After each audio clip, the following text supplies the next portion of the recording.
controversial event in Jerusalem attended by far-right figures from Europe, invited by the Netanyahu government, has gone ahead. This in spite of large demonstrations against the presence of the representatives of the parties, many with roots in anti-Semitism and links to neo-Nazis. This is all representing, observers say, a real change in thinking in Israel. They're saying that Prime Minister Netanyahu is desperate to gain allies in the face of his growing unpopularity within his own country. So from France, there was Jordan Bardella and Maréchal Le Pen representing the National Rally, a party that, try as it may, cannot escape its neo-Nazi roots and its scarcely hidden anti-Semitism. But the conference was angled at anti-Jewish feeling from allegedly the politically far left. It is an interesting cocktail of people around that table. Let's bring in Paul Smith, Associate Professor of French History and Politics at the University of Nottingham. Paul, we always appreciate your contributions. And I'm wondering whether you ever envisaged seeing the political and, in one case, the family descendants of Jean-Marie Le Pen, he, of course, the famous and repeated denier of the Holocaust, being invited to Israel by the Israeli government. No, it's extraordinary, really, isn't it, that this has happened. But as you yourself said, both at the top of the programme and just now, this has caused a great deal of controversy in Israel, and a lot of the participants, the original invitees for the conference, announced that as a consequence of Bardella being there and Maréchal being there, they would not attend, including the chief rabbi of the UK. And I believe that yesterday President Herzog cancelled a reception for some of the visitors for the conference because he didn't want to be associated with Bardella and company. But it is an extraordinary move.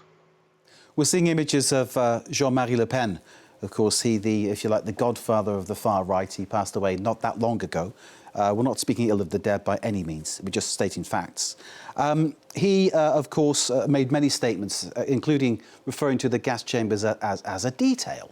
I mean, clearly, the idea of Holocaust denial to him was something that almost happened every day, didn't it? Yes, absolutely. And, of course, since he stood down as president of the party, there's a kind of a push and pull thing going on when Marine Le Pen took over, that part of her dédiabolisation, her detoxification of the party, was to move away from those statements. And then, of course, in 2015, she tried to remove him from the party as the honorary president. But nevertheless, there were occasions where she got very close to his positions. And although we've seen both her and Bardella trying to push back on the traditions of the party and also its links to Vichy. Very interesting statement by Bardella yesterday that for him during the Second World War, the real France was in London with de Gaulle. And the idea that the French far right is suddenly trying to steal the heritage of de Gaulle is quite something, but that's a subject for another time. But this nevertheless, there is this kind of this heritage, and exactly the response within Israel has underlined that. But what we're also seeing is, of course, the far right in France trying to ally itself with Netanyahu, who's seen as being part of the new Trump order within the world. So there's something else is happening there as well.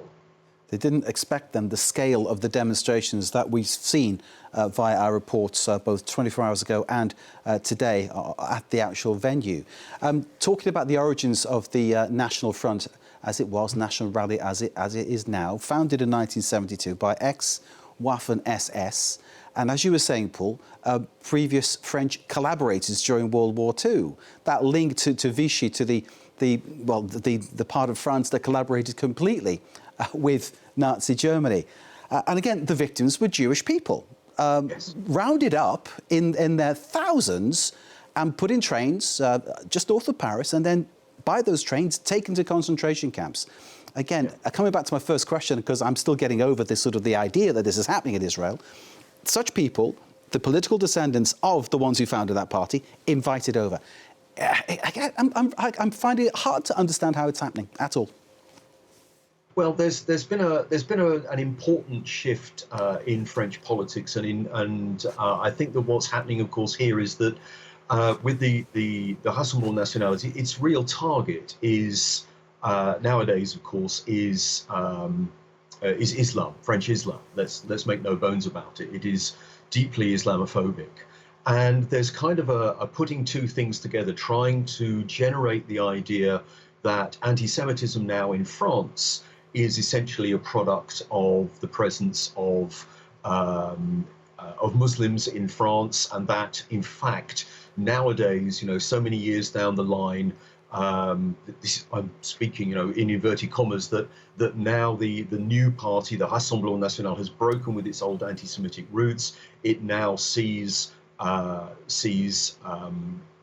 Islam in France as the enemy of, or undermining at least, French cultural values, and that's where this big kind of shift, it's a huge change of approach, really comes from. So it becomes allying oneself with Netanyahu's Israel, becoming the party that is anti-Semitism, as it were, is part of this transformation of the party, and part of the culture war that is kind of the bread and butter of the Rassemblement National, and above all, of people like, I can see you've got Marion Maréchal there on the screen there.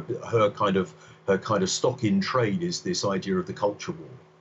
Indeed. So, aligning itself as anti-Islam, therefore with Netanyahu, therefore anti-Hamas, creating that kind of grouping, as you say, with Trump behind it all, you can see how that starts to make sense.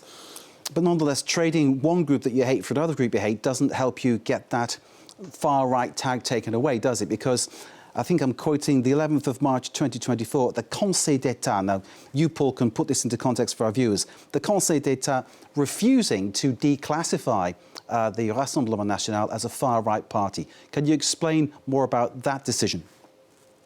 Yes, it's a legal challenge. And it's been going on for years. Le Pen, the father, tried to challenge this. In fact, I think he even tried to bring libel suits against various newspapers for calling him far right, because far right has such a strong resonance with the French people. It's the resonance of Vichy. It's the resonance of extremism, of the scapegoating of certain groups. It's not just a kind of extreme form of nationalism. It is precisely that as well. The idea of a pure group that are the real French in the French context. And so the Conseil d'État, which is pretty much the highest legal authority in the land, has the ability to say that you mustn't call this group far right, and it ruled in quite the opposite direction, that when you drill down into the reality of what the party is really all about, and this is a party that has